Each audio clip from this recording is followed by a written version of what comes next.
Puji nama Tuhan, Shalom. Shalom. Saat ini kita akan memulaikan ibadah pendalaman Alkitab kita. Sebelum kita masuk dalam ibadah dan dibuka dalam doa, kita akan mengangkat suatu pujian.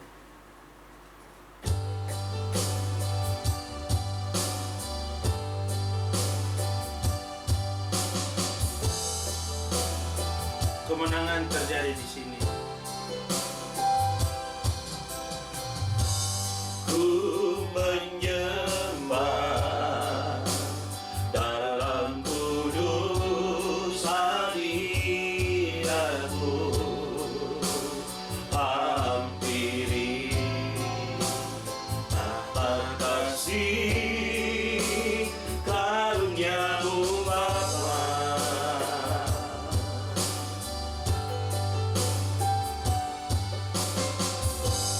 Kekuatanmu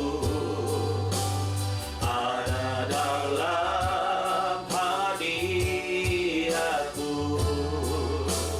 Yesusku. Hanya Kaulah segalanya.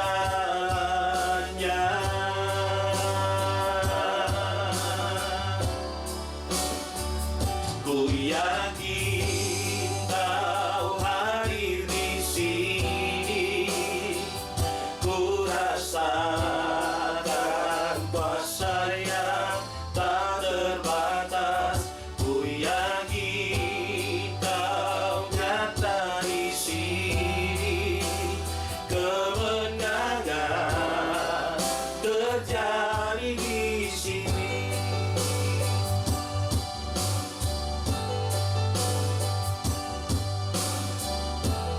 Kita orang punya ini. Baiknya yang kedua. Kekuatanku hanya dalam hadiratmu, Yesusku. Hanya Kaulah segalanya.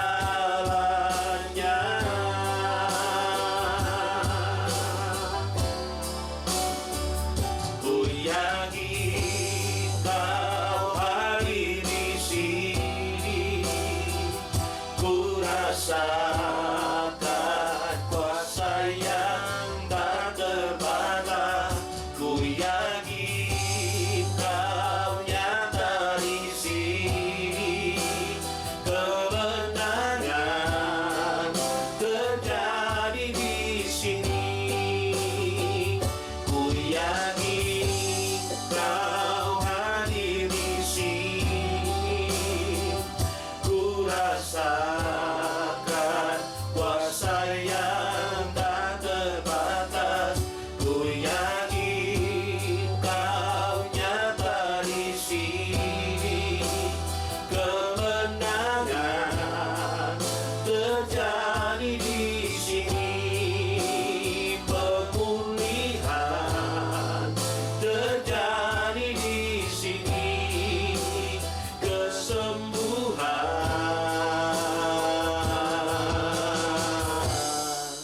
terjadi di sini. Kepada hambanya yang akan membuka dalam doa pembukaan, dipersilakan. Umat Tuhan, kita berdoa, bidahal lebih kusnai. Kembali kami bertemu dalam kasih-Mu melalui channel ini dalam ibadah pendalaman Alkitab. Terima kasih buat nafas hidup, terima kasih buat kesehatan, terima kasih buat perlindungan dan penghantaran Tuhan, serta waktu yang Tuhan beri.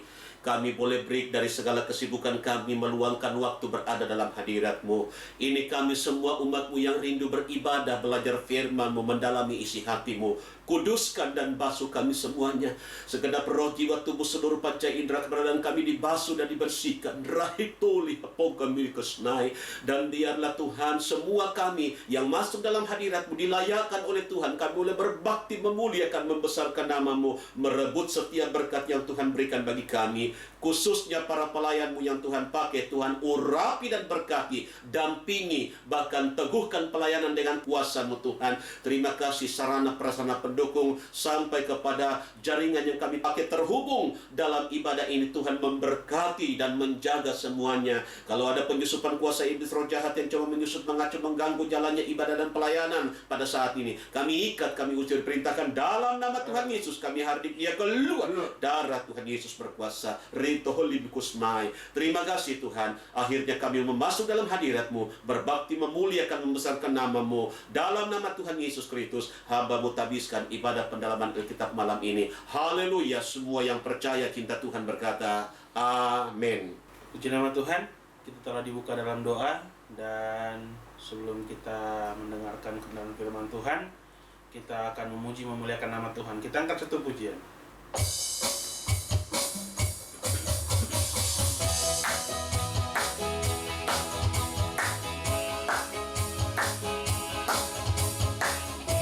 Tuhan adalah temanku. Satu hal yang ku pinta, ini yang ku ingini, berada dekatku, saksikan kemurahan-Mu. Satu hal yang ku tahu, ini yang ku ingini, menikmati kasih di dalam anugerah-Mu. Tuhan adalah terangku, penuntun hidupku. Kau buat hidup di dalam rencana-Mu.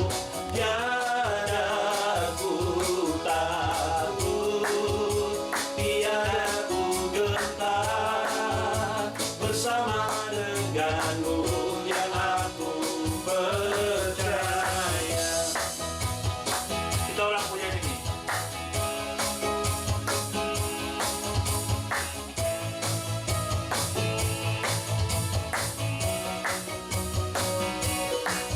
Satu hal yang ku pinta, ini yang ku ingini, berada dekat-Mu, saksikan kemurahan-Mu. Satu hal yang ku tahu, ini yang ku ingini, menikmati kasih di dalam anugerah-Mu. Tuhan adalah terangku, penuntun hidupku. Kau buat hidup di dalam rencana-Mu. Tiada ku takut, tiada ku gentar, bersama dengan-Mu yang aku percaya. Tuhan adalah terangku, penuntun hidupku.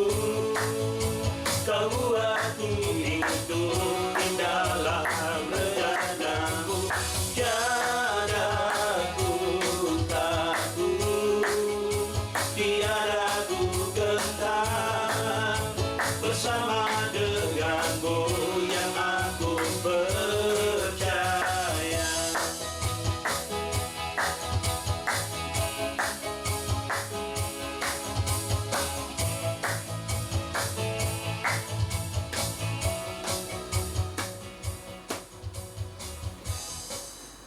Puji nama Tuhan. Biar kiranya puji-pujian kita naik di hadapan Tuhan dan berbau harum di hadapan Tuhan. Dan saat ini, mari kita akan memberikan persembahan kita kepada Tuhan. Sebelum kita memberikan persembahan kita yang terbaik, kita akan angkat satu pujian.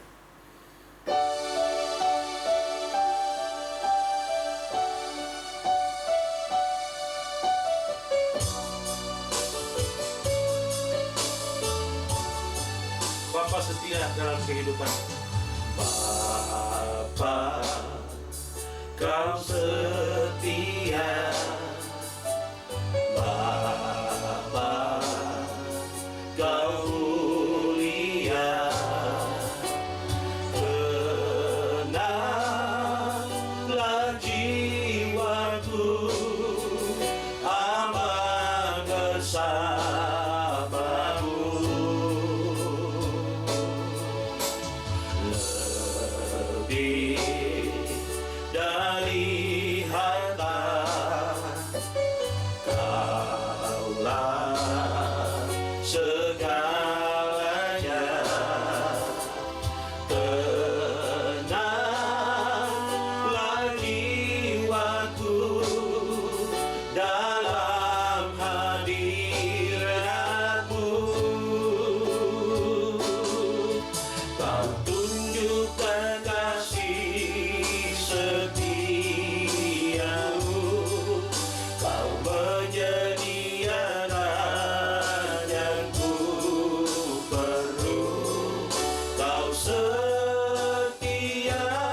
Kita berdoa.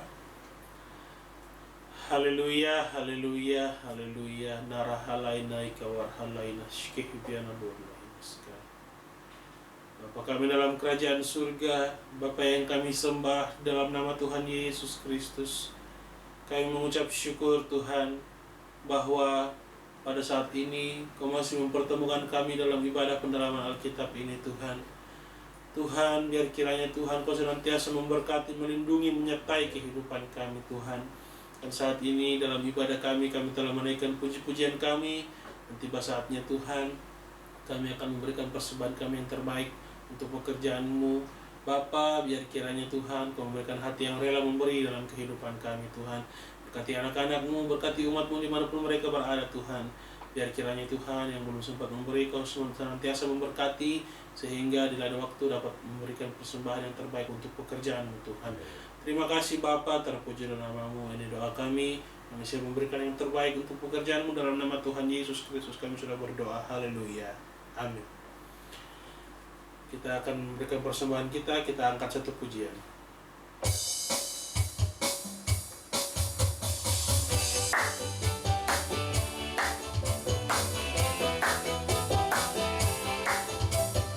Aku diberkati.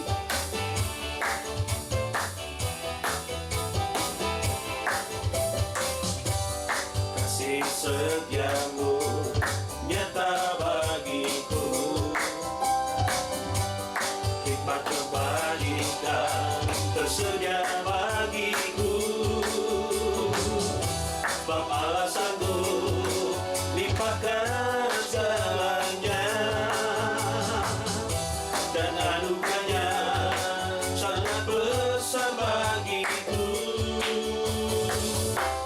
Aku diberkati, aku dilimpahi, karena Allah sanggup untuk menyediakan.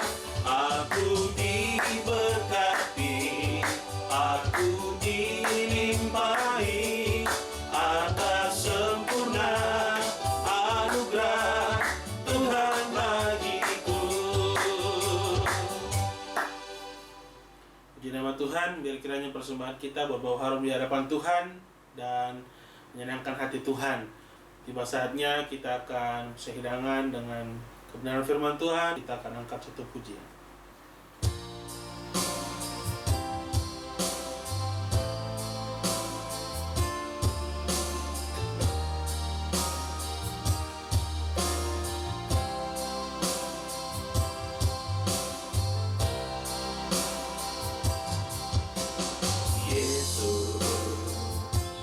Aku cinta padamu, Yesus. Aku cinta padamu, Yesus. Aku cinta padamu, Yesusku. Aku cintakan dengan segenap hatiku, dengan segenap jiwaku. Hanya Engkau yang patut disembah. Oh Yesus, tak terukur kasih-Mu. Yesus, sungguh ku cinta. Dengan segenap hatiku, dengan segenap jiwaku, hanya Engkau yang patut disembah. Oh Yesus, tak terukur kasih-Mu. Yesus, sungguh ku cinta. Yesus, sungguh ku cinta. Kepada hamba yang akan membawakan kebenaran firman Tuhan, dipersilakan. Umat Tuhan, mari kita berdoa. Bapa, kami bersyukur, kami berterima kasih kepadamu Tuhan. Kami telah memuji-muji nama-Mu, kami telah memberikan persembahan sebagai tanda kasih kami tanda syukur dan tanda ibadah kami. Kami percaya penaburan yang kami berikan itu tanda bahwa kami mengasihi pekerjaan-Mu untuk pelebaran pekerjaan-Mu. Bapa, saat ini kami rindu mendengarkan firman-Mu. Urapi hamba-Mu, berkati kami semua. Dan biar kami diajar oleh kebenaran-Mu. Kami dibawa dari satu kebenaran kepada kebenaran yang lain. Kami diperkaya, iman kami bertumbuh, kami dewasa dan disempurnakan. Kuasa iblis roh jahat yang coba mengganggu, menghalangi kami untuk bersekutu dengan firman-Mu, kami usir, kami tolak, perintahkan dari tempat ini. Dalam nama Tuhan Yesus, kami harbi kekuatannya keluar. Darah Tuhan Yesus berkuasa. Semihatulikun hepiribitukunai. Terima kasih Tuhan, berfirmanlah karena kami sudah siap membaca, merenungkan, melakukan kebenaran-Mu dalam berkat nama Tuhan Yesus Kristus. Haleluya. Amin. Baik, puji Tuhan. Shalom. Shalom. Salam dalam kasih Tuhan Yesus Kristus. Selamat kita bertemu kembali melalui channel YouTube ini untuk belajar kebenaran firman Tuhan, khusus mempelajari kitab Wahyu. Bapak Ibu Saudara, saya ingatkan kita pada pertemuan yang lalu, kita telah belajar firman Tuhan dalam Wahyu pasal 2 ayat 18 sampai ayat yang ke-19 tentang kunjungan Tuhan. Ada peringatan, teguran, nasihat kepada jemaat yang ada di Tiatira. Rupanya materi kita masih pada pasal 2 kitab Wahyu ayat 18 dan ayat yang ke-19. Sebab masih banyak hal yang perlu kita ketahui dari ungkapan kebenaran firman Tuhan. Nah, pertemuan kemarin kita sempat diberikan contoh dalam buku pengungkapan tentang radio. Jadi studio radio, di situ ada yang berpidato, itu gambaran tentang Tuhan Yesus sendiri yang menyampaikan firman-Nya.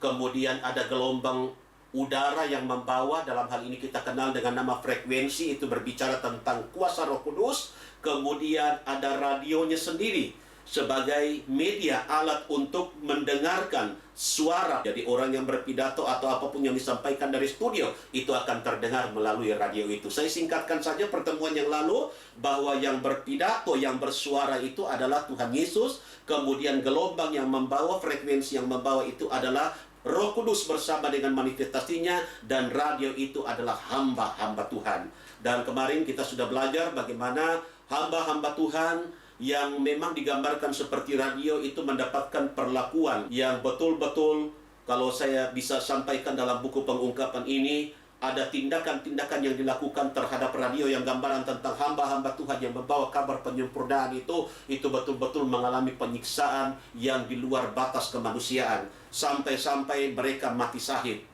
Nah, Bapak Ibu Saudara, tetapi hamba-hamba Tuhan tetap komitmen mereka yang menerima panggilan, khususnya 5 jawatan Tuhan. Dalam Efesus pasal yang keempat ayat 11, di situ ada rasul, ada nabi, ada penginjil, ada gembala, ada guru-guru. Mereka ini adalah satu kesatuan di bawah pimpinan rasul-rasul untuk memimpin kegerakan besar, untuk mengontrol jalannya pengajaran, untuk mengawasi jalannya pelayanan pada waktu itu. Sebab kenapa? Mereka ini bertanggung jawab untuk membawa gereja Tuhan menuju kepada pendewasaan sampai kepada kesempurnaan. Saya lanjutkan materi ini. Perang yang dimaksud di atas adalah bayangan dari zaman antikris. Tetapi sebelum itu ada masa kegerakan besar selama 3,5 tahun. Masih ingat pertemuan kemarin? Peranan radio pada waktu situasi perang itu sangat penting bagi prajurit-prajurit yang sedang diutus masuk dalam medan pertempuran. Jadi apapun yang diperintahkan dari markas komando, di situ ada pesan-pesan, di situ ada berita, informasi, apa yang harus dilakukan, maka prajurit yang sedang bertempur itu harus memperhatikan. Kalau mereka tidak memperhatikan, maka salah sendiri. Bisa-bisa nyawa mereka melayang. Begitulah gambaran tentang peranan daripada radio. Itu berbicara tentang hamba-hamba Tuhan yang Tuhan pakai.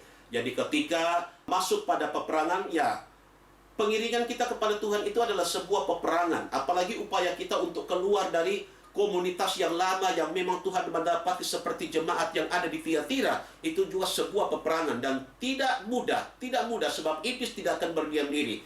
Tapi saya mau katakan sebagai hamba Tuhan, jangan takut. Sebab pada waktu di mana ada usaha, maka Tuhan akan mendampingi kita sehingga kita akan masuk kepada terangnya yang ajaib.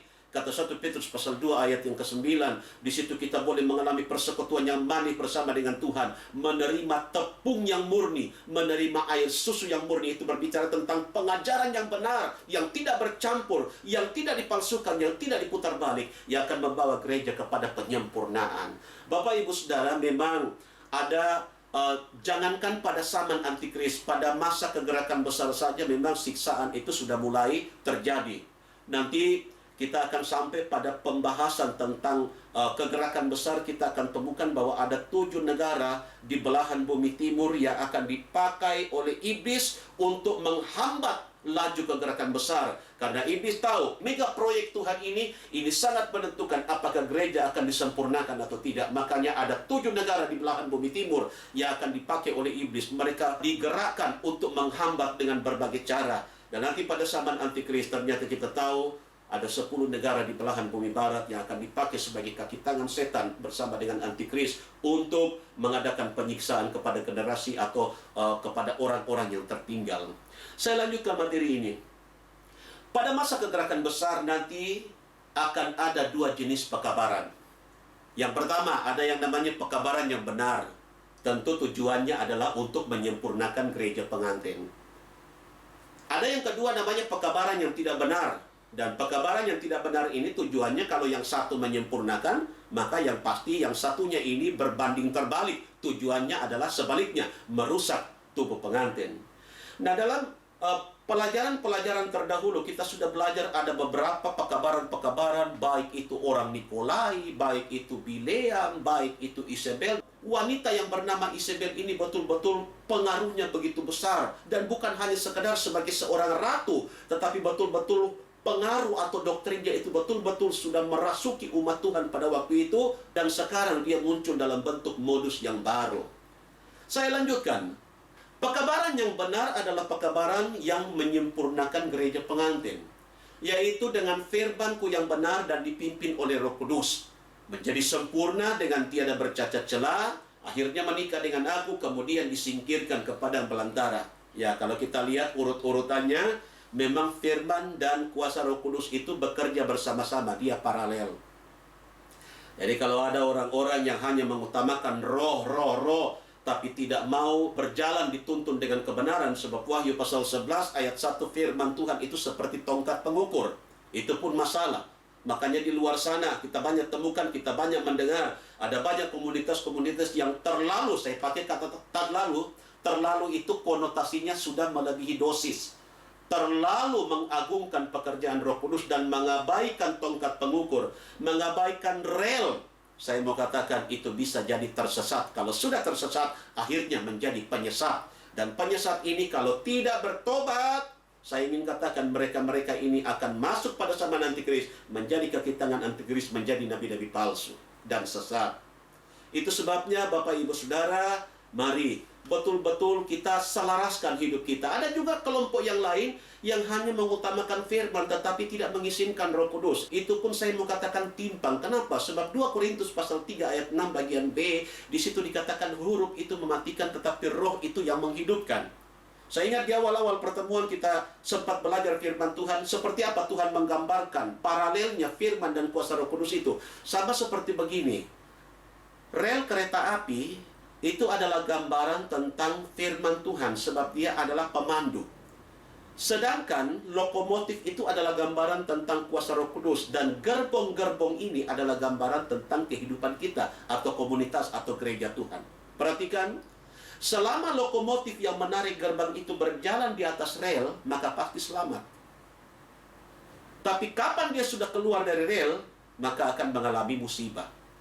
Begitu pula, walaupun gerbong-gerbong itu berada di atas rel, tetapi tidak ada lokomotif yang menarik, tidak bergerak.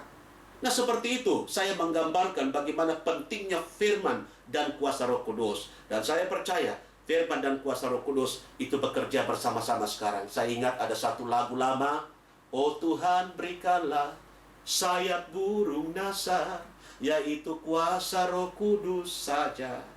Firman dan kuasa Roh Kudus itu seperti kedua sayap burung nasar yang akan menyingkirkan gereja Tuhan sebentar, jauh dari mata ular. Ya, bahasa yang dipakai dalam kitab Wahyu, di padang belantara. Sebenarnya padang belantara ini bukan tempat di dunia, tapi itu berbicara tentang penyingkiran di atas awan-awan, tepatnya di atas lembah Megido. Kenapa di atas lembah Megido? Nanti pertemuan yang akan datang, kalau sudah sampai pembahasan penyingkiran gereja, kita akan paham. Padang belantara itu bukan padang seperti yang kita pahami di bumi ini, tetapi itu adalah satu tempat di udara di mana Tuhan mengumpulkan saleh-salehnya yang masih hidup pada waktu itu yang sempurna di dalam roh, jiwa, dan tubuh. Baik, saya lanjutkan materi ini. Pekabaran yang tidak benar adalah pekabaran yang merusak tubuh pengantin. Karena pelajaran palsu dan sesat, akhirnya pengajar-pengajar palsu dengan pelajaran palsu dan sesatnya memberikan bukan nutrisi tetapi memberikan penyakit kepada tubuh pengantin. Tuhan menggambarkan di sini seperti penyakit kanker, TBC, lumpuh, dan penyakit yang lain-lain.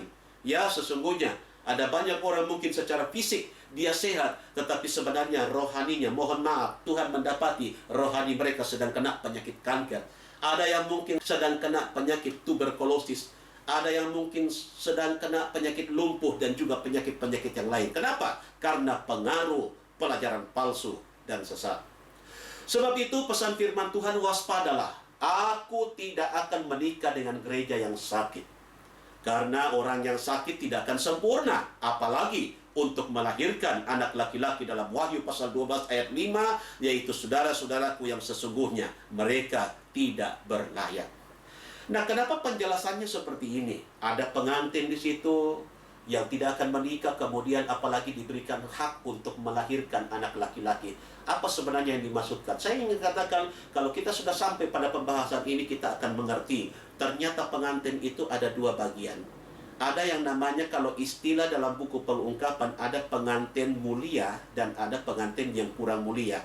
Tapi barangkali kalau bisa dirubah redaksinya sedikit tanpa mengurangi maknanya, ada pengantin umum, itu yang digambarkan dengan bahasa pengantin yang kurang mulia, dan ada pengantin khusus yang digambarkan pengantin mulia.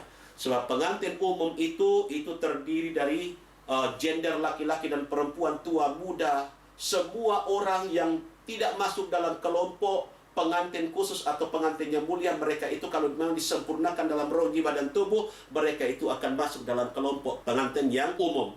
Sedangkan pengantin khusus itu terbatas sekali. Kenapa? Sebab nanti kita akan sampai pada pembahasan itu bahwa pengantin khusus atau pengantin mulia itu hanya jumlahnya 144.000. 144.000 anak wanita, anak perawan. Dan memang kita kalau sampai pada pembahasan itu menarik sekali. Ada syarat-syarat yang memang super ketat. Jadi tidak sembarang comot, Bapak Ibu Saudara. Mereka ini wanita-wanita yang betul-betul virgin, sama seperti Maria yang mendapatkan kehormatan untuk melahirkan Yesus dari karya Roh Kudus. Kenapa? 144.000 anak wanita sebentar yang diperkirakan pada waktu proses itu terjadi sekitar 17 tahun. Mereka itu akan mendapat anugerah mengandung anak laki-laki dari karya Roh Kudus, dan mereka itu adalah saudara sesungguhnya dari Tuhan Yesus. Saya lanjutkan. Wahyu pasal 2 ayat yang ke-20, demikian bunyi firman Tuhan.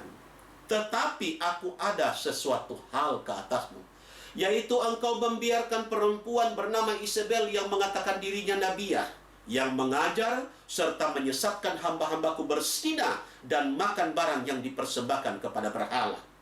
Ini yang saya katakan tadi. Akhirnya Wahyu pasal 2 ayat yang ke-20 kembali kita bertemu dengan wanita yang bernama Isabel. Siapakah Isabel itu? Dia adalah permaisuri daripada Raja Ahab atau Ratu Isabel. Isabel sendiri artinya bagus, cantik. Tetapi sesungguhnya, mohon maaf, kelakuan tidak cantik. Tapi coba kita teliti lebih dalam. Bagaimana wanita ini dan apa yang mampu dikerjakannya, bagaimana pengaruhnya.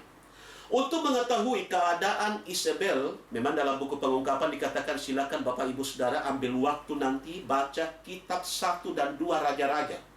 Sebab di situ ada disebutkan bagaimana sepak terjangnya, bagaimana dia mendampingi suaminya, dan bagaimana dia bertindak, bagaimana dia membawa bangsa Israel merosot rohaninya. Ya, Isabel ini anak dari putri Raja Tirus, dan kita tahu itu hanya penggambaran bagaimana kehidupan penyembahan berhala yang ada di tempatnya. Kemudian ketika menikah dengan Ahab, kemudian doktrin-doktrin penyembahan berhala, apa-apa yang dipercayai itu masuk, kemudian mempengaruhi kualitas rohani daripada Ahab sebagai raja, kemudian menurun kepada rakyat yang dipimpinnya. Isabel lah yang mengajar bangsa Israel terlibat dengan berhala. Sifat-sifat dari Isabel adalah, di sini ada 4 hal yang disebutkan. Pertama, Isabel itu rupanya suka membunuh hamba-hamba Tuhan, membunuh hamba-hambaku. Perhatikan, Nabi Elia dikejar-kejar untuk dibunuh. Jadi memang sangat masuk akal, sebab ketika Elia sudah sampai di Bukit Horeb, dia bertemu dengan Tuhan. Tuhan katakan begini, apa kerjamu di sini? Apa kata Elia? Tuhan, mereka telah membunuh nabi-nabimu. Ini gambaran tentang hamba-hamba Tuhan. Apa yang mampu dilakukan oleh Isabel, mungkin kalau kita baca, wah, seperti apa orang ini? Ternyata orang ini, dialah raja yang sesungguhnya. Dan hamba-hamba Tuhan pada waktu itu banyak yang dibunuh. Hanya memang dalam penjelasan firman Tuhan di situ rupanya Elia keliru. Dia mengatakan tinggal aku seorang diri, tapi ternyata Tuhan masih menyisakan 7.000 orang yang tidak sujud menyembah kepada Baal. Yang kedua, apa yang mampu dilakukan oleh Isabel? Apa sifatnya? Sebagai penyembah berhala, juga menyesatkan bangsa Israel ikut menyembah berhala. Makanya kenapa kita perlu berdoa buat pemimpin-pemimpin kita, orang yang punya otoritas atas kehidupan kita, agar supaya kalau bisa Tuhan memilih orang-orang yang takut Tuhan. Sebab kalau mereka mendapatkan posisi jabatan di atas, kemudian mereka tidak takut Tuhan, mereka menyalahgunakan, maka itu akan berdampak ke bawah. Seperti ini pesannya. Isabel sebagai ratu, malah dia adalah raja yang sesungguhnya. Ahab itu hanya raja boneka. Dialah penggerak sesungguhnya. Dan lihat apa yang mampu dilakukan kepada Israel dan bagaimana dampak rohani daripada bangsa Israel. Untuk itu kita harus berhati-hati. Isabel sudah lama mati, tetapi roh Isabel itu sedang gentayangan sekarang. Yang ketiga, rupanya sifat dari Isabel itu suka bersinah. Masih ingat Bapak Ibu Saudara, ketika Yehu itu dipakai Tuhan untuk menggenapkan nubuatan penghukuman terhadap Ahab dan keluarganya. Ya, kita tahu Ahab telah mati, kena panah dia. Kemudian Tuhan pakai Yehu, dan pada waktu dia ada di sebuah menara yang tinggi, kemudian dia mendongak ke bawah, dia lihat Yehu datang, lalu dia mulai bersolek. Nah, mungkin pada waktu kita membaca sepintas kita katakan ya wajar karena dia sebagai ratu, tetapi tidak. Dalam penjelasan rahasia kebenaran firman Tuhan, rupanya ada sifat lain dari Isabel. Itu dia suka bersinah. Jadi dia tidak lagi menghargai statusnya sebagai seorang ratu, sebagai ibu negara, betul-betul melampiaskan hawa nafsunya. Tetapi Yehu tidak terpengaruh. Dan kita tahu bahwa Yehu menjalankan penghukuman. Dia dilemparkan ke bawah, dan orang sudah hampir tidak mengenali Isabel pada waktu dia dilempar ke bawah, sebab dia dimakan oleh anjing-anjing. Sifat yang keempat dari Isabel itu pencuri. Masih ingat kisah tentang kebun anggur Nabot? Setelah proses negosiasi antara Ahab dengan Nabot berjalan alot, Ahab kembali ke istananya sebab dia mendengarkan satu pesan singkat daripada Nabot. Maaf, kebun anggur ini tidak akan dijual sebab ini adalah warisan yang sangat berharga. Dia sebagai penanggung jawab harus menjaga. Kemudian pada waktu Isabel mendengarkan, dia katakan, oh gampang itu, tenang. Coba minggir, nanti saya yang maju. Dan lihat apa yang mampu dilakukan oleh seorang pencuri. Bapak Ibu Saudara, tindakannya kalau kita baca dalam suratan Raja-Raja bagaimana Isabel merancang sebuah rancangan yang betul-betul terlihat mantap. Dan saya pakai dalam tanda petik terlihat rohani. Sebab di situ diadakan puasa massal. Lalu pada waktu itu Nabot ditaruh di tempat yang terhormat di depan. Tetapi tanpa sepengetahuan Nabot, dia masuk dalam perangkap pada waktu itu. Ternyata sudah ditempatkan orang-orang dursila di situ yang akan mendakwa Nabot. Katanya Nabot itu menghina Tuhan. Dan akhirnya Nabot diseret, kemudian dihukum mati. Bapak Ibu Saudara, lihat Isabel sudah lama mati, tetapi rohnya itu sedang gentayangan. Hati-hati. Roh yang membunuh hamba-hamba Tuhan sekarang itu begitu kuat terjadi di luar. Mungkin tidak menyiksa, menghabisi secara fisik, tetapi membunuh semangat hamba Tuhan, membunuh iman hamba Tuhan. Itu ada banyak roh Isabel. Apalagi penyembahan berhala. Kita tahu bahwa mungkin sekarang kita tidak lagi menyembah di bawah pohon-pohon di kuburan atau di pojok-pojok jalanan, di tepi-tepi sungai dan seterusnya. Tapi ada berhala-berhala modern dalam Kolose pasal 3 ayat 5 dan 6. Malah di situ ditutup dengan keserakahan yang sama seperti penyembahan berhala. Ya, keserakahan juga itu adalah bentuk lain dari berhala. Hari-hari ini kita mengalami kesulitan. Bapak Ibu Saudara, saya mau sampaikan belajarlah mensyukuri apa yang Tuhan berikan bagi kehidupan kita. Walaupun yang tiba di tangan kita itu adalah sedikit seperti 2 ikan dan 5 roti, tapi belajarlah mensyukuri. Karena berkat yang sedikit kalau kita kembalikan kepada Tuhan sumber berkat, maka itu mampu mencukupi semua keperluan kebutuhan kita. Mau bukti Bapak Ibu Saudara?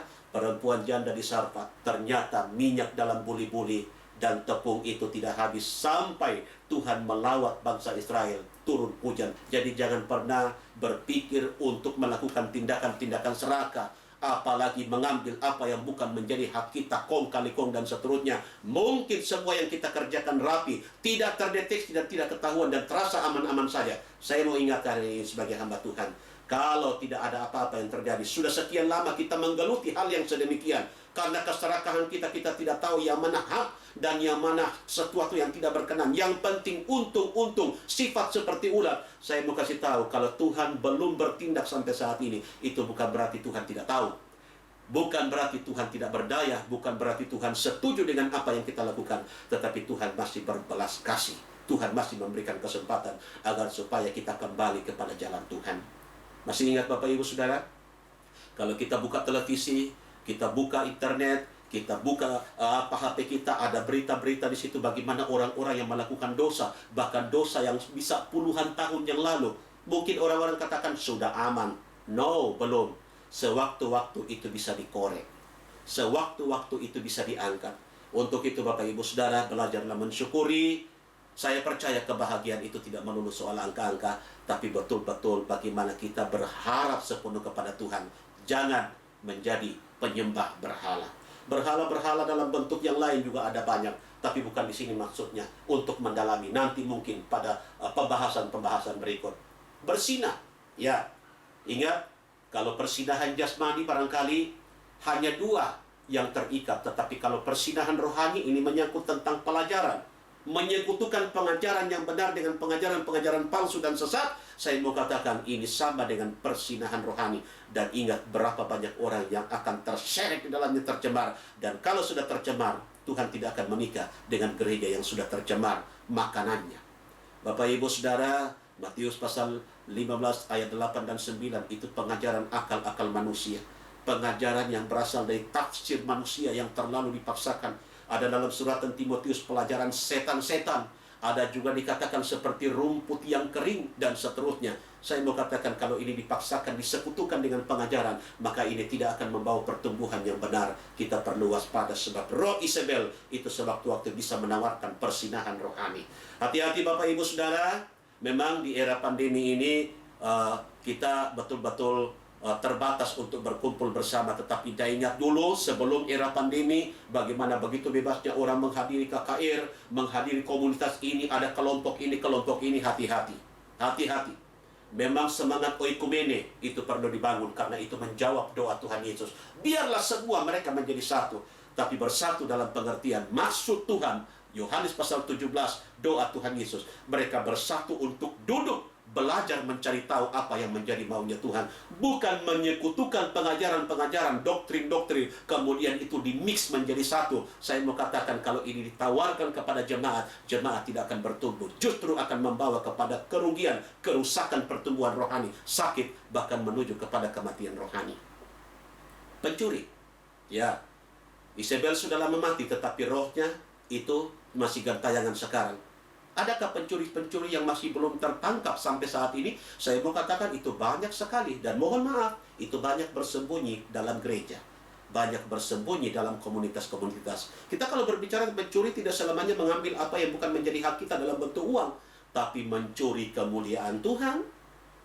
Mencuri waktunya Tuhan. Sudah 6 hari dikasih kesempatan untuk bekerja, tapi harinya Tuhan masih dirampok. Bayangkan Bapak Ibu Saudara, untungnya kita beribadah di era perjanjian baru. Kalau di perjanjian lama dulu Sabat Taurat itu 1 hari itu steril. Hitungan waktu orang Yahudi itu jam 6 sore mulai sampai besoknya 24 jam. Tidak boleh ada aktivitas. Kalau kita hari Sabat di era perjanjian baru, karena Yesus katakan akulah Tuhan atas hari Sabat. Artinya titik sentral kita, fokus kita, Sabatnya Yesus Kristus itu adalah hari di mana dia bangkit. Hari Minggu di mana kita beribadah. Coba bandingkan. Perjanjian lama 24 jam harus steril. Kita beribadah hari Minggu, saya berbicara untuk hari kebangkitan Yesus, kita beribadah berapa jam yang Tuhan minta? Luar biasa. Tuhan hanya minta, kalau dulu sebelum pandemi di tempat saya berjemaat, itu paling lama barangkali 3 jam. Ibadah paling lama 2 jam, sebab di situ ada say hello. Kita mungkin bisa sharing, ada berdoa bersama, ada membahas tentang sesuatu untuk untuk berbagi, untuk mendapatkan sesuatu. Tapi di era pandemi itu semakin kurang waktunya. Jadi Tuhan itu adil. Makanya Bapak Ibu Saudara, mari jangan curi waktunya Tuhan, jangan curi kemuliaan Tuhan, jangan curi milik Tuhan, jangan ambil apa yang bukan menjadi hak kita. Karena kalau kita masih melakukan hal-hal yang sedemikian, maka sifat Isabel, kita sudah kebobolan pengajaran Isabel. Sidang Tiatira ini membiarkan Isabel yang menamakan dirinya Nabiya bekerja di dalam sidang ini sehingga menyesatkan mereka. Isabel adalah bayangan dari gereja sundal dalam Wahyu pasal 17 sebagai tempat berhimpun pelajaran palsu dan sesat. Lihat, ini berbicara tentang pelajaran-pelajaran palsu dan sesat. Jadi memang Tuhan sangat konsen, Tuhan sangat serius untuk yang satu ini. Tuhan tidak mau gerejanya, anggota tubuhnya itu mendapatkan asupan atau makanan yang tercemar, yang tercampur dengan pengajaran-pengajaran palsu dan sesat. Aku peringatkan bahwa hamba-hambaku yang membawa pelajaran palsu dan sesat, mereka sudah dikuasai roh Isabel. Isabel mempengaruhi Raja Ahab, adalah bayangan gereja sundal dan antikris. Aku tidak saja menyalahkan Isabel, tetapi juga Raja Ahab. Kenapa Tuhan menyalahkan Raja Ahab? Karena dia sebagai pemimpin, dia sebagai raja, dia sebagai penanggung jawab, dia sebagai pelindung, tetapi dia tidak mampu berdiri sebagai benteng rohani. Pelajaran Isabel sekarang dalam bentuk baru, yaitu pelajaran kafir dikawinkan dengan firman-Ku yang benar, sehingga hamba-hambaku jatuh dalam persinahan rohani. Pelajaran Isabel yang sekarang nampak dalam gerejaku, ini juga wujud lain. Yang pertama, menyamakan aku dengan nabi-nabi yang lain. Masih ingat kemarin bagaimana ada tafsiran tentang 4 tiang yang masuk ke dalam ruangan Maha Kudus. Padahal 4 tiang ini berbicara tentang Injil Matius, Markus, Lukas, dan Yohanes. 4 Injil ini berbicara tentang satu tokoh sentral, itulah Tuhan Yesus. Tetapi kenapa? Karena pelajaran Isabel ini sudah masuk, akhirnya mereka katakan, oh, Henok, Elia, Musa, dan Tuhan Yesus itu sama. Dan kemarin saya katakan pada pertemuan kemarin, PA kemarin, bahwa ketika penglihatan di atas gunung, Petrus dan Yakobus, Yohanes disadarkan bahwa mereka tidak boleh menyamaratakan. Sebab mereka katakan, kalau bisa kami bangun satu tenda untuk Tuhan Yesus, satu untuk Musa, satu untuk Elia. Tapi tiba-tiba mereka diliputi dengan awan, kemudian mereka tidak bisa melihat apa-apa lagi, dan ketika mereka tersadar, ternyata sudah tidak ada Musa dan Elia, kecuali Tuhan Yesus. Sebenarnya maksudnya Tuhan hendak katakan begini, kamu tidak boleh menyamakan aku. Elia dengan Musa nabi hebat, tetapi mereka hanya manusia. Dia Yesus Tuhan adalah Tuhan kita, dia Raja di atas segala raja. Hanya kepada dia kita sembah, kita berikan kemuliaan dan keagungan. Ada yang kedua, baptisan laut kaca dan api. Ini tiruan dari api penyucian. Bapak Ibu Saudara, saya harus berhati-hati menyampaikan ini. Ini juga bentuk dari pelajaran Isabel. Katanya ada pelajaran bahwa ada tempat transit di sana bagi orang-orang yang sudah berakhir kehidupannya di dunia. Dan tempat transit itu ditaruh sementara di situ, kemudian orang-orang boleh berdoa, dan doa-doa itu kalau disampaikan itu bisa mempengaruhi bagaimana status mereka di tempat transit. Apakah akan masuk ke neraka atau pindah ke surga? Saya mau katakan tidak ada model seperti itu. Sebenarnya ada banyak penjelasan tentang baptisan laut kaca dan api, tapi saya ingat ada satu pembahasan ini. Dan ini masih banyak sekali orang-orang yang salah penafsiran tentang kematian orang-orang yang sudah berakhir hidupnya di dunia ini. Jadi saya mau katakan, apabila berakhir, putus nyawa seseorang, berakhir kehidupan di dunia, tidak ada kesempatan kedua lagi yang diberikan. Kesempatan itu semasa kita hidup. Lukas pasal 16 cerita tentang orang kaya yang bodoh. Ya, waktu meninggal bersama dengan Lazarus, sama-sama berada di dalam dimensi roh, tetapi tempatnya beda. Berdekatan, tetapi ada satu jurang yang tidak terseberangi. Makanya pada waktu orang kaya itu katakan, Bapak Abraham, suruh Lazarus untuk datang, mencelupkan jarinya, kemudian dia sisa tetesan air yang ada pada jarinya itu supaya diteteskan di mulut orang kaya, karena dia begitu menderita di dalam api. Tapi apa kata Bapak Abraham? Oh, sudah tidak bisa. Tidak ada kesempatan lagi. Jurang yang menganga ini tidak bisa terseberangi. Jadi memang Lukas pasal 16 ilustrasi tentang orang kaya yang bodoh dan Lazarus itu banyak sekali penjelasan firman Tuhan situ, bahwa apabila berakhir kehidupan di dunia, tidak ada lagi perhubungan antara orang hidup dengan orang mati. Kalaupun ada, katanya saya mimpi saya didatangi ini, itu iblis yang datang dalam wujud orang-orang yang kita kenal. Untuk itu jangan percaya. Hati-hati, ini modus, ini bentuk dari pelajaran Isabel. Yang berikut, ada lagi pelajaran Isabel dalam bentuk yang lain. Penyembahan bisu yang terkutuk karena mereka sangka aku patung. Ini penjelasan Tuhan Yesus ya. Jadi penyembahan bisu, ada orang, saya pernah hadir dalam satu komunitas, ruangan cukup besar, kami hanya berapa orang. Kemudian pemimpin pada waktu itu, pemimpin komunitas kami katakan begini. Waktu itu saya belum jadi hamba Tuhan. Katakan begini, mari kita kusuk dalam hadirat Tuhan, kita tenang, kemudian kita menyembah Tuhan. Saya pikir apa? Penyembahan seperti apa? Ternyata mereka tutup mata kemudian diam. Diam cukup lama. Saya waktu itu hanya berdoa dalam hati, saya bilang, Tuhan tolong. Sampai ada teman saya yang hampir tertidur. Kenapa? Ya, karena rupanya mereka pahami penyembahan itu pada waktu berdiam diri. Tidak juga ngapa-ngapain. Kalau kita berdiam diri lalu berdoa dalam hati, saya pikir itu lain cerita. Tapi kalau berdiam diri, ini sama dengan kita berhadapan dengan tembok, sama dengan kita berhadapan dengan patung. Ya, karena konsep mereka melihat Tuhan sama dengan patung. Itu pun Tuhan bilang, aku tidak berkenan. Karena Tuhan kita itu adalah Allah roh. Dia bukan patung. Apalagi, pelajaran Isabel itu memadamkan suara Roh Kudus. Hati-hati, ketika ada orang yang dipakai Tuhan, bernubuat, menyampaikan pesan-pesan Tuhan, hati-hati. Jangan sampai kita salah bertindak, salah mengambil tindakan, akhirnya kita menduka-citakan karena kita memadamkan suara Roh Kudus. Saya pernah hadir dalam satu komunitas, waktu itu komunitas itu sedang mencari kepenuhan Roh Kudus.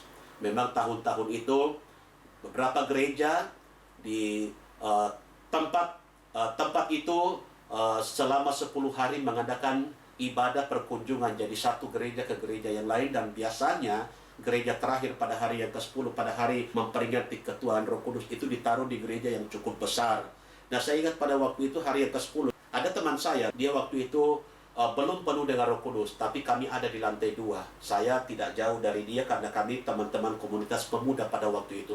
Tiba-tiba waktu selesai firman Tuhan, diangkat lagu, masuk dalam suasana penyembahan, lalu di situ dia mulai berbahasa roh. Saking kerasnya, ini beberapa orang-orang di bawah ini merasa terganggu, kemudian ada pimpinan di situ yang datang berbisik. Saya pikir apa yang dibisik, ternyata hamba Tuhan itu datang, kemudian dia menutup mulut teman saya. Karena bukan hanya pada waktu itu dia berbahasa lidah, tapi sudah mulai pecah nubuatan. Itu saya katakan luar biasa penyerahan teman saya ini. Begitu dapat bahasa roh, langsung dia dipakai Tuhan untuk menyampaikan pesan Tuhan. Tapi apa yang terjadi? Ada seorang hamba Tuhan, dia tutup mulutnya, dikatakan dalam nama Tuhan Yesus berhenti, dalam nama Tuhan Yesus berhenti, dalam nama Tuhan Yesus berhenti. Dan setelah berapa kali dikatakan begitu, akhirnya teman saya itu turun penyerahannya, kemudian tidak ada lagi bahasa lidah yang terdengar, dan tidak ada lagi pesan-pesan Tuhan. Saya waktu itu belum menjadi hamba Tuhan, masih pemuda, masih awal-awal masuk pemuda. Saya katakan, Tuhan terima kasih buat apa yang saya saksikan ini menjadi pembelajaran. Ternyata masih banyak orang yang belum paham tentang pekerjaan Roh Kudus. Disangkanya bahwa mereka sebagai imam berhak mengatur, tapi pengaturan yang bagaimana? Jangan sampai pengaturan itu justru membatasi karya Roh Kudus, membatasi suara roh. Selama Tuhan masih mau berbicara, kita harus hargai. Di luar sana ada banyak orang rindu mendengarkan suara Roh Kudus lewat nubuatan pesan-pesan Tuhan. Tetapi terkadang Bapak Ibu Saudara, mereka sedang mencari tapi belum mendapatkan. Jadi kalau berbicara tentang suara Tuhan, itu bukan saja lewat nubuatan. Saya pun berdiri menyampaikan materi kitab Wahyu ini sama seperti bernubuat. Ya, orang yang menyampaikan firman Tuhan sama seperti bernubuat. Oleh sebab itu, jangan sampai kita membatasi atau memadamkan suara Roh Kudus. Pernah satu ketika saya diundang dalam satu pelayanan, bukan di komunitas kami. Jadi pada waktu masuk, selesai berdoa mau menyampaikan firman Tuhan, belum juga Bapak Ibu Saudara menyampaikan judul khotbah dan masuk pada pembahasan, selesai berdoa tiba-tiba ada kertas yang masuk. Saya waktu baca kertas itu saya kaget, saya sempat tersentak, Tuhan tolong saya. Kenapa? Sebab ada pesannya di situ, Pak Pendeta, kalau khotbah hanya sekian lama, kemudian jangan singgung dosa, jangan komen ini, jangan ini, jangan ini. Saya bilang, Tuhan, tolong jadilah kehendak-Mu. Tapi saya pada waktu itu minta hikmat dari Tuhan, bagaimana menyampaikan kebenaran firman Tuhan. Saya waktu selesai pelayanan, saya bilang, Tuhan, rupanya ada juga yang seperti ini. Dan ini tanpa sadar mereka memadamkan suara roh. Sebab seorang hamba Tuhan yang diutus untuk menyampaikan firman Tuhan, tentunya mereka tidak hanya hantam kromo sampai 4-5 jam khotbah. Tentunya Tuhan akan memberikan hikmat juga bagaimana hamba Tuhan itu berbicara, menyampaikan pesan-pesan Tuhan. Tapi kalau belum apa-apa, sudah dibatasi seperti ini, sama dengan membatasi suara roh. Jangan singgung dosa, jangan singgung ini, jangan sampaikan ini, jangan... Aduh, saya katakan, Tuhan, rupanya ada seperti ini. Jadi ini saya sampaikan supaya menjadi pembelajaran bagi kehidupan kita. Saya menyampaikan informasi bahwa ada yang seperti itu. Apa bedanya dengan orang-orang yang sudah disusupi dengan pelajaran-pelajaran Isabel? Mereka berbuat demikian karena tidak menyelidiki firman-Ku dengan sesama. Dan berharap pada hikmatnya sendiri. Mereka tidak mau bertanya kepadaku. Banyak gereja menyembah aku seperti orang bisu. Karena Isabel suka menyembah patung, sedang patung itu bisu, tidak dapat berkata-kata. Ini terjadi karena mereka benci mendengarkan suara rohku. Mereka lebih suka menyembah aku dengan berdiam diri laksana patung. Demikianlah yang sudah diperbuat sidang Tiatira ini. Jadi mari, di mana ada roh Tuhan, tentunya di situ ada kebebasan. Ya, Tuhan mau orang-orang bebas memuji menyembah Tuhan, apalagi sudah dipenuhkan dengan kuasa Roh Kudus, sudah lahir baru. Tentunya sesudah kita mendengarkan firman Tuhan, kita berdiri. Setelah di meja roti pertunjukan gambaran tentang pemberitaan firman Tuhan, imam-imam, kita imamat yang rajani, menuju kepada mesbah dupa, artinya kehidupan penyembahan dan kehidupan doa. Untuk itu, mari, semakin kemari, semakin kita tahu, oh, seperti ini saya menghadap Tuhan, caranya saya beribadah, supaya apa yang kita kerjakan ada progres dalam pertumbuhan rohani. Bukan hanya progres dalam pertumbuhan rohani, tapi kualitasnya semakin diangkat naik. Karena orang-orang yang sedemikianlah yang Tuhan akan persiapkan untuk masuk pada kesempurnaan sebentar. Begitu banyak gereja-gereja sekarang ini yang menyembah aku dengan bisu, seperti sidang Tiatira. Kalau bangsa Israel membawa persembahan, ia membakar api di hadapan patung Baal yang bisu. Kalau tidak ada api, penyembahan pada Baal itu tidak sempurna. Ini juga sama dengan beberapa gereja yang mengajarkan bahwa kalau orang tidak dibaptis di laut kaca dan api, tidak sempurna. Jadi rupanya pelajaran Isabel yang sempat menyusup di sidang Tiatira ini salah kaprah tentang baptisan laut kaca dan baptisan api.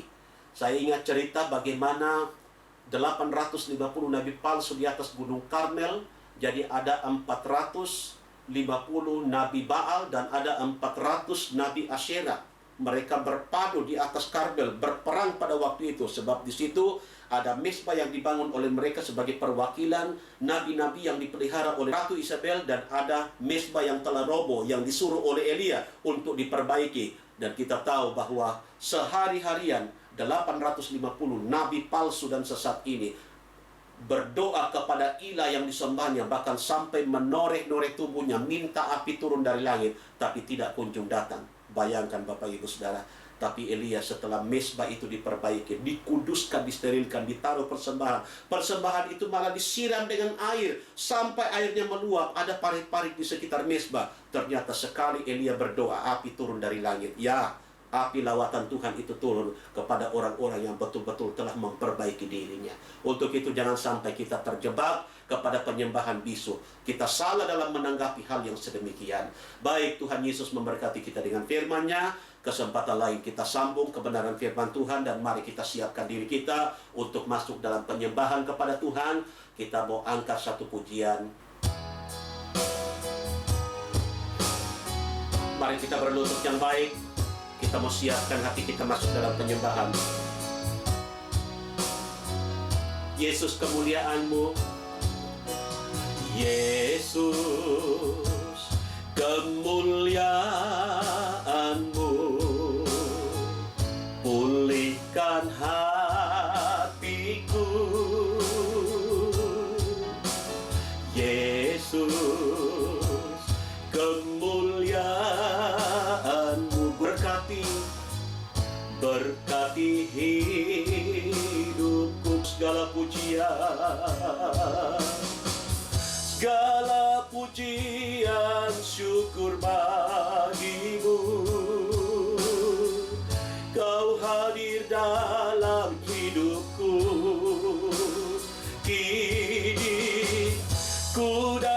sujud di hadapan-Mu, memuji-Mu, menyembah-Mu. Yesus, ku menyembah-Mu. Segala pujian masuk lebih dalam, haleluya. Segala pujian syukur bagi-Mu. Kau hadir dalam hidupku. Ini ku datang sujud di hadapan-Mu, memuji-Mu, menyembah-Mu. Yesus, ku menyembah-Mu. Yesus, ku menyembah-Mu. Yesus, ku menyembah-Mu. Haleluya, haleluya, haleluya. Setelah kami mendengarkan firman-Mu, doa kami kepadamu, materaikan firman-Mu di hati kami. Mampukan kami menjadi pelaku. Biarlah kami dapat bertindak untuk meninggalkan pelajaran-pelajaran yang tidak berkenan kepadamu. Kalau ada umat-Mu Tuhan yang sedang bergumul untuk keluar dari komunitas yang salah, berikan keberanian, tuntun mereka, arahkan mereka. Terima kasih Tuhan, terpujilah nama-Mu. Saat ini kami rindu menyembah Tuhan, kuduskan kami dan biar penyembahan naik menjadi bakaran dupa yang berkenan kepada Tuhan. Kuasa iblis roh jahat mengganggu, menghalangi kami untuk menyembah Tuhan, kami usir tolak dalam nama Tuhan Yesus. Kami perintahkan dia keluar, darah Tuhan Yesus berkuasa. Kerebihus dari pitokotanai. Terima kasih Tuhan, kami rindu menyembah Tuhan dalam nama Tuhan Yesus Kristus. Haleluya. Kita nyanyikan ref dari pujian tadi. Segala pujian syukur bagi-Mu. Kau hadir dalam hidupku. Kini ku datang sujud di hadapan-Mu, memuji-Mu, menyembah-Mu. Yesus, ku menyembah-Mu. Kita menyanyi dalam roh, haleluya. Railakan sansai lo di mayan lo.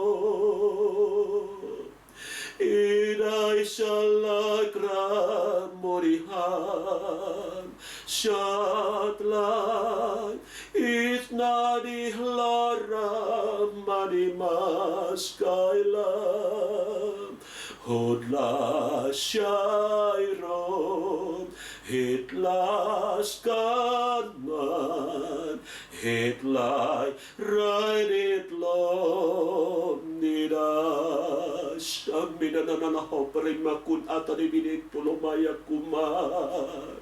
Haleluya, haleluya.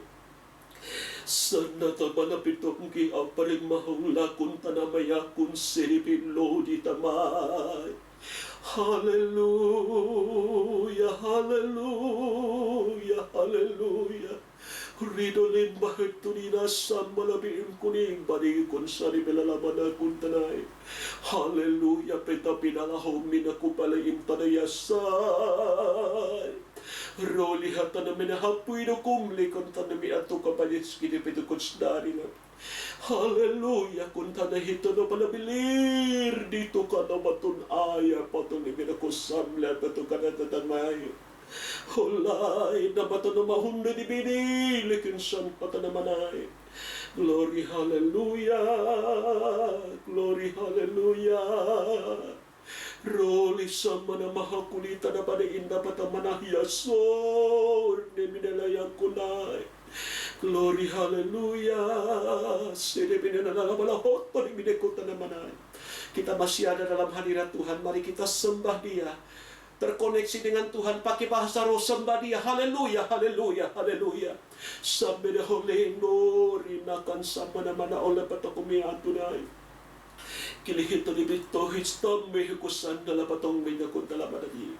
Glory, haleluya, haleluya. Rala patong mehingkunsay dilapanokan hanya pinilidos. Siya mahato nila na paton hay kolipinatumay. Glory, haleluya, haleluya. Shemanai. Kita masih ada dalam hadirat Tuhan. Mungkin ada yang Bapak Ibu Saudara hendak ceritakan kepada Tuhan. Pergumulanmu, kerinduanmu, bawa lewat doa kepada Tuhan. Karena Dia hanya sejauh doa. Tidak ada yang sulit, tidak ada yang mustahil bagi Tuhan. Semua bisa dikerjakan oleh Tuhan. Sejauh doa-doamu tidak bertentangan dengan kehendaknya, maka jawaban itu pasti Tuhan akan kirim. Rahumikun syai. Terima kasih Tuhan. Terima kasih Bapa. Terima kasih Roh Kudus, terpujilah namamu Tuhan Yesus. Penyembahan dan doa-doa pribadi selesai, umat Tuhan disilakan duduk kembali, dan kita mau siapkan hati kita untuk masuk dalam doa syafaat. Kita angkat satu pujian. Mari kita nyanyikan pujian ini, dan setelah pujian ini kita akan masuk dalam doa syafaat.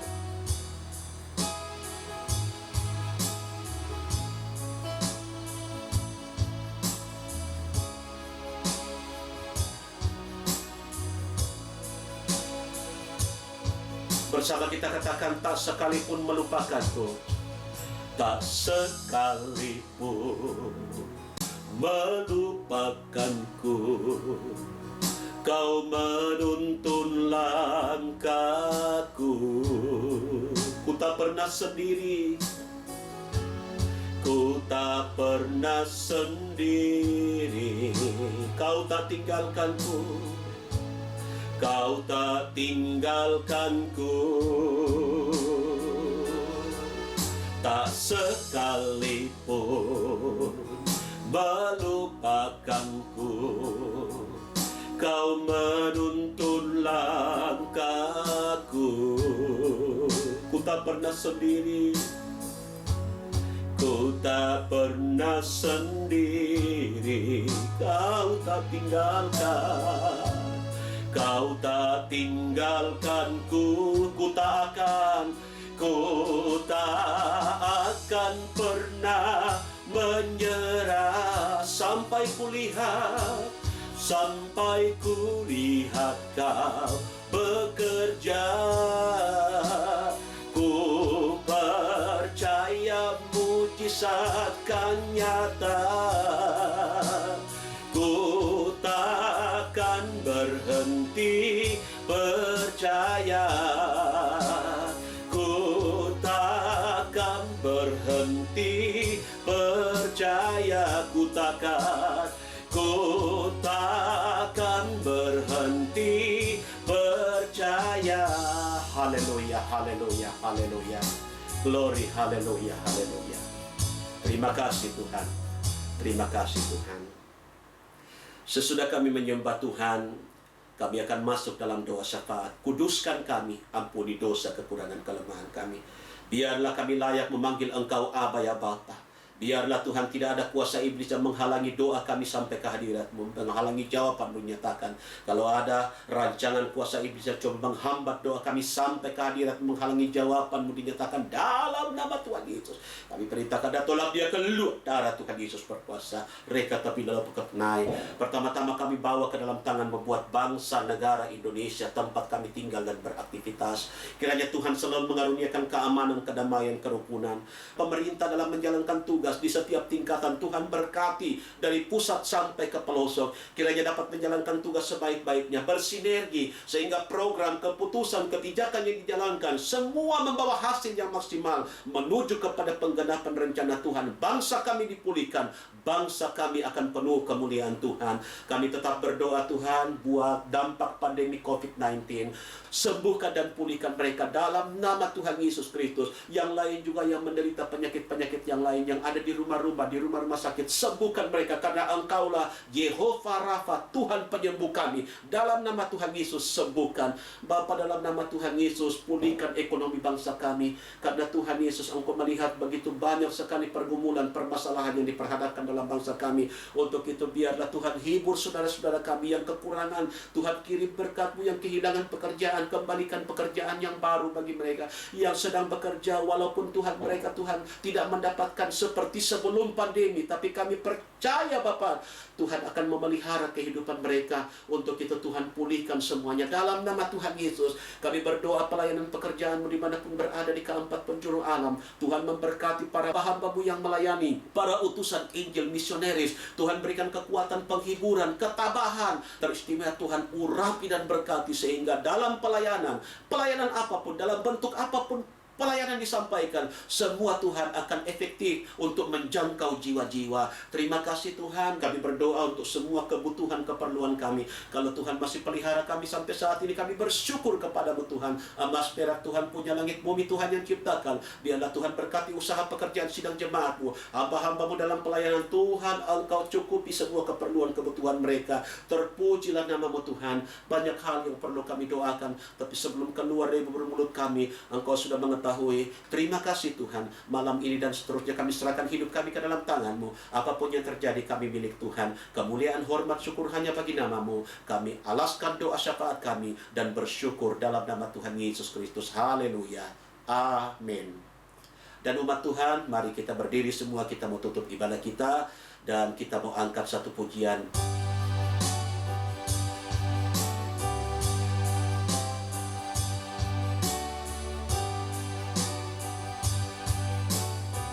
Mari bersama katakan, besar Allahku, nyanyikan besar Allahku, selamanya besar dan ajaib.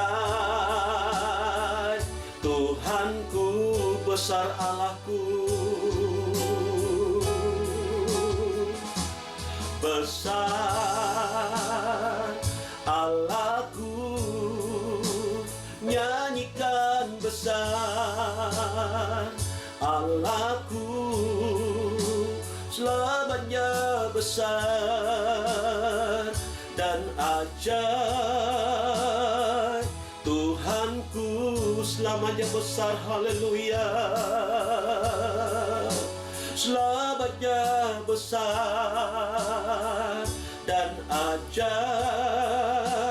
Selamanya besar dan ajaib. Yesusku, haleluya, haleluya, haleluya. Di akhir ibadah kami pulangkan syukur. Terima kasih Tuhan baik, sudah tolong kami. Berkat rohani yang kami dapatkan di sepanjang ibadah PA, apapun itu kami syukuri. Jiwa kami, roh kami, tubuh kami sudah dilawat, diberkati oleh Tuhan. Sebentar setelah kami tutup ibadah, selesai ibadah, kalaupun kami harus kembali ke aktivitas kami masing-masing, apapun yang masih bisa kami kerjakan dalam mengisi malam sampai kami beristirahat dan bangun besok pagi, kami percaya semua dilindungi dan dijaga. Roh jahat, roh maut, kecelakaan, mara bahaya, sakit penyakit, intimidasi, roh-roh yang mendatangkan rugi dan celaka, kami usir, perintahkan, tolak dalam nama Tuhan Yesus. Kami hardik dia keluar, darah Tuhan Yesus berkuasa. Terima kasih Tuhan, terpujilah namamu. Umat Tuhan, angkat wajahmu, tadakan kedua tangan, arahkan hati kepada Tuhan Yesus pemberi berkat. Dengan iman kita terima berkat Tuhan. Kekasih-kekasih Tuhan, sekarang pulang bawa anugerah sejahtera dari Tuhan Yesus. Biar kasih sayang dari Allah Bapa, pimpinan urapan persekutuan, kekuatan dalam penghiburan Roh Kudus, Tritunggal dalam Tuhan Yesus tetap bersama dengan hidupmu, memberkati hidup nikahmu, rumah tangga, pendidikan, pekerjaan, langkah-langkah pelayanan, dan segala rencana-rencana memulai malam ini sampai rekap fajar hari Maranatha. Tuhan Yesus datang kembali, sambut dan bawa kami masuk dalam surga Yerusalem yang baru. Dalam berkat nama Tuhan Yesus kami mengucap syukur, dan hamba-Mu tutup ibadah pendalaman Alkitab untuk malam ini. Haleluya. Semua yang percaya cinta Tuhan berkata amin. Baik, puji Tuhan, ibadah kita telah selesai.